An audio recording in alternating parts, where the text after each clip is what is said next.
Yo, what is going on, Brick Squad? Welcome back to another episode of Matt's Mind. Today we have episode... First off, before we go ahead and get started, yes, I know this past week was a little bit shy on uploads, and obviously I've been really hard at work getting the cinematic trailer and cinematic short for the Kessel finale, which will be coming this weekend. If you guys didn't see my community post, I'll put a screenshot somewhere on the screen. Basically, the trailer will be dropping this Friday at 3:30, and then the full cinematic, like maybe 2-3 minute video, will be dropping Saturday at 1 p.m, so make sure you guys stay tuned for that. But with all that being said, you guys know how the series works. If you want your comment or question or topic to be answered or discussed, make sure you do go ahead and do a couple of things. Number one, obviously comment down below, and of course, make sure you guys are going to give a like on the video. So to start us off with today, we have Captain Lego Star Wars. What Lego Star Wars UCS do you want Lego to make of each Star Wars faction? So I guess we'll start off with my favorite faction. That's going to be the Empire or the Imperial Forces. The most desired UCS set for me is a Star Destroyer. I know there are some very big rumors going around that sometime later this year we will be getting a Star Wars Destroyer, hopefully for UCS.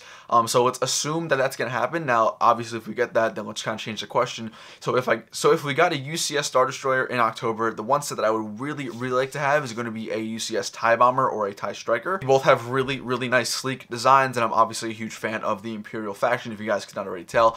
So I think them making a UCS Bomber or UCS TIE Bomber would definitely be my #1 choice. And then obviously the other factions we have, so we have First Order. So I guess if I wanted a First Order UCS set, I think I would want a Supremacy. I know that would be stretching it a little bit, but in my opinion, that is one of the coolest things. Or honestly, I think I might be down with the UCS, the door blaster, the bunker blaster from Last Jedi on crate that like blasts the hole in the crate wall. I think that'd be a pretty cool UCS design. I'm not sure how applicable or how realistic that would be, but I think I'd go with either of those two. And then going on to the Rebel faction, I would definitely have to say I would really like a new revamped UCS X-Wing. It's been quite a while since we've got one, and in my opinion, it is the most iconic starfighter from Star Wars. So I would really love a UCS X-Wing to go right by my side of the Y-Wing up there. And then moving on, last but not least, to the Resistance.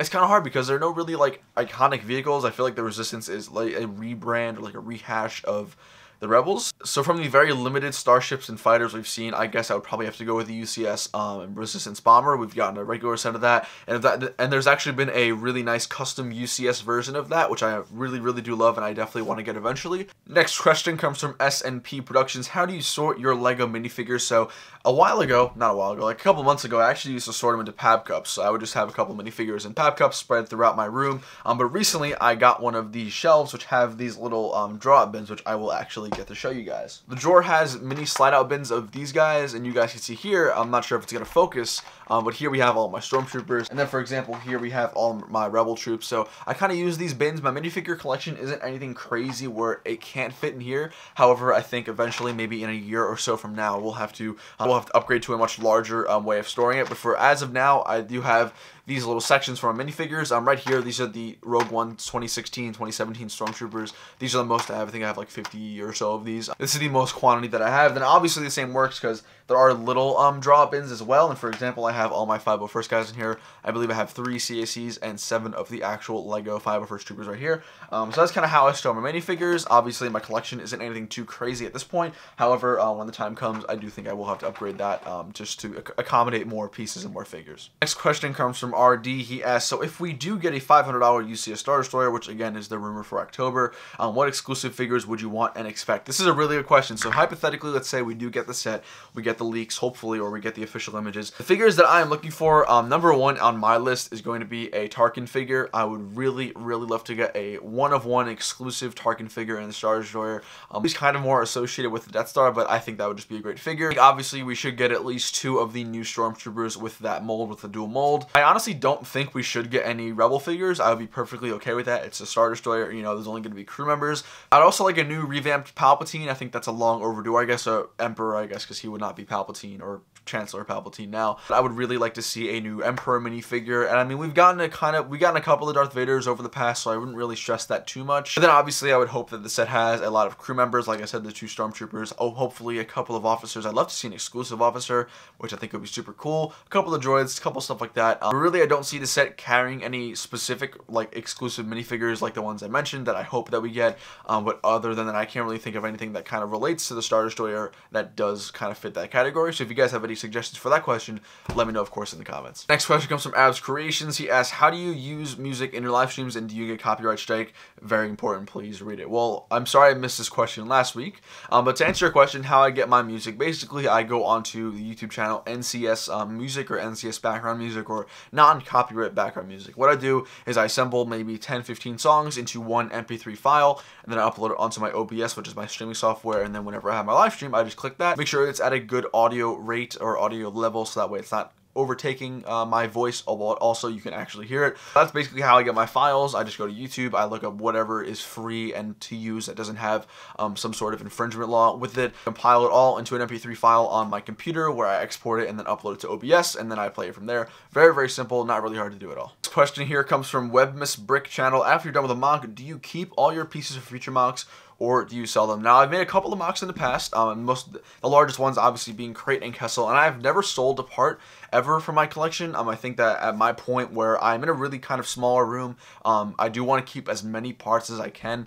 especially because I'm kind of semi-new-ish to the mock building series. I've been here for like 2 years now, which is not old, but in terms of other YouTubers and other mock builders, I still have a lot to learn. So to answer your question, no, I always keep my parts whenever I break down a mock. In fact, below me, I don't know if you can see this little blue thing right there, that is a bin with all of my crate pieces, which still haven't been sorted, which is kind of sad, but I'm probably going to get to that soon. But no, I always keep them for future use. I always use it in some sort of way, or I use it as filler, or I pack it away and store it for a future mock. Next question here comes from NiceBricks. He asks, what is your favorite LEGO Star Wars battle pack? And my favorite one of all time has to be the Imperial Patrol battle pack. I would get it out and show you guys, but it's actually packed away in storage downstairs. Of all time, it's definitely got to be the Imperial Patrol battle pack. It's the one that came in 2016, I believe, the Rogue One wave, with 2 Imperial Death Troopers and 2 Imperial Stormtroopers. And then it also came with that mini walker. That was honestly the best battle pack that I think I've ever bought. A really close second is tough for me. I think I would have to decide between the Rebel battle pack, which was like the counterpart to that one, and also the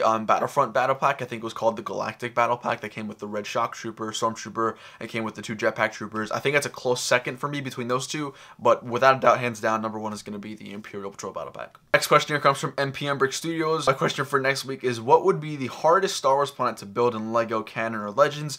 Which planets would be the hardest to accurately depict in LEGO? The second question, what do I use to set up YouTube live streams? Like I said before in the previous question, that is OBS. What planet would be the hardest to capture? I think without a doubt one of the most difficult planets to capture in LEGO is Mandalore. If you're doing simply the city landscape, even then it's an incredibly difficult task, especially if you don't have the money or the parts, because it's mostly like grays and then like that azure blue, which is a really nice color, but it's also not the most popular. So I've seen people do Mandalore. I've seen them do like the streets and like the platforms, which granted looks really good, but obviously we are waiting for like a big scale Mandalore from somebody on YouTube. So hopefully someone does do that in the future. I'd really love to see that. But honestly, other than that, I don't think anything's too crazy. I do believe that building ships in Star Wars, or building a mock like based off of a starfighter fight, is definitely challenging. Also, we'll say Camino. I think it's like the second most difficult in my opinion, right next to Mandalore, or maybe even they're tied. I honestly don't know. But I think the best mock that I've seen done of Camino on a pretty sizable scale is going to be from the TheBrickWiz, which was done I think over a year ago now, which looked awesome. But it's definitely hard to capture the platforms, especially if you want to capture the water underneath. It's a lot of support bricks. That's a lot of technique and just a real big headache in my opinion. So I definitely say Camino and Mandalore are probably the 2 hardest things in my opinion. Next question here comes from Lego Hub. He asks, do you think mock building is more of a skill or a talent? This is a question that always kind of comes up whenever I meet people. It happened a lot last year, and I wasn't really at all known in the community, and I'm really excited to kind of see how my impact has grown this year at conventions. But last year, I'd always get people asking me how I did this. Oh, you're so talented. And like, while I agree that when it comes to mock building, coming up with ideas, for techniques and just ways to make stuff look good definitely takes skill and talent. However, I will say that it's definitely more of a position of actually just collection and money. Like myself, I am old enough, I can be employed, I can earn money. Granted, it's not necessarily anything crazy, but when you talk to other people who are of younger age or below 15, 16 who can't legally work, it's not easy for them to actually get a hold of parts and build mocks. Like, if I'm being honest, yes, there is some ingenuity in my crate wall, or there's some ingenuity in some other stuff like the Kessel Falcon, which is obviously takes skill and talent, which I do 100% believe. However, there's nothing stopping anyone from, like, watching this video, like you, for instance, watching this video. There's nothing stopping you from doing exactly what I did.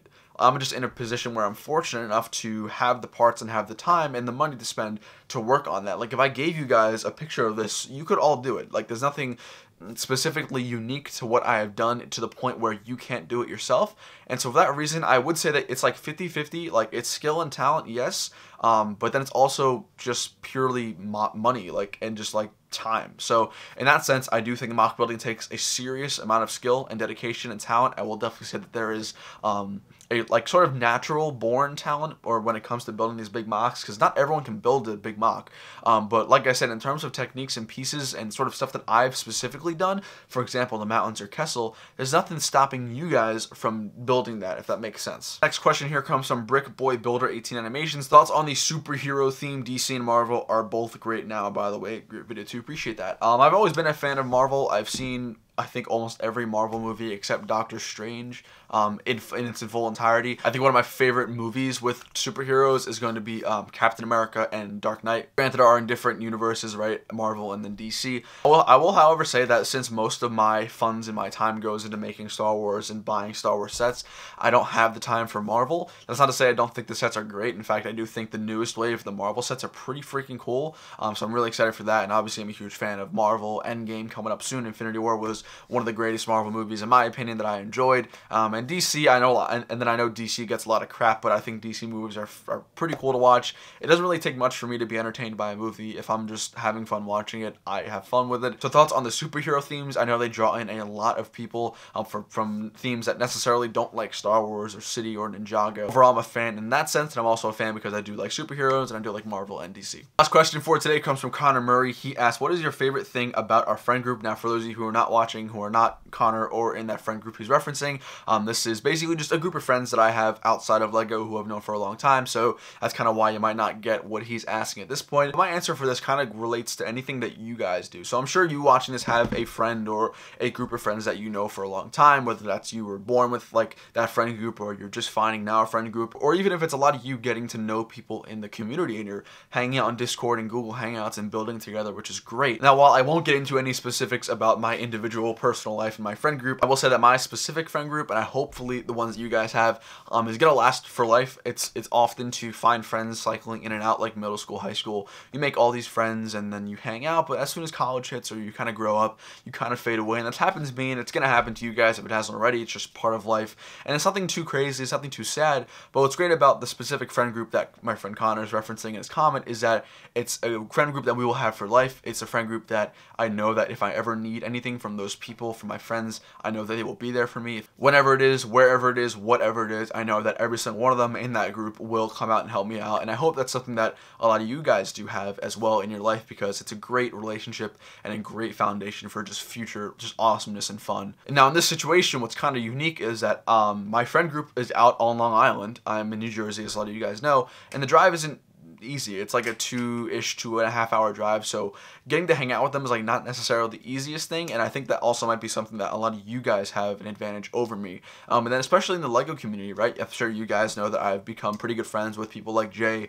Garrett, Ryan, David, Chris, Blaine, Anthony, all those people, Noah, who lives in Munich. And actually none of those people that I just listed live even remotely close to me. The fact that I have the internet and stuff like that to stay in touch with them is fantastic, that we're talking almost every single day through text or group chats. But then specifically in this personal friend group, I know that the friends here will last a long time, and I hope that you guys all have that friend group too. And no worries if you don't, because I 100% believe and I bet on it that you will find that group of friends, whether it be one other person or 5 other people or 10 other people, that you guys are just going to click like that, and it's going to be fantastic, and you guys are going to enjoy them for life. So guys, that's going to wrap it up. Hope you all enjoyed this episode of Matt's Mind. As I always say, if I did not get your question, please retype it in this video so that way I can look at it again. I'm really happy that you guys are entering a lot of questions and comments for me to discuss. So with that being said, thank you guys all so much for watching. Stay tuned tomorrow for a haul, Friday for the Kessel trailer, and Saturday for the cinematic, and Sunday for a live stream maybe? I don't know guys. I'll see you later. Peace.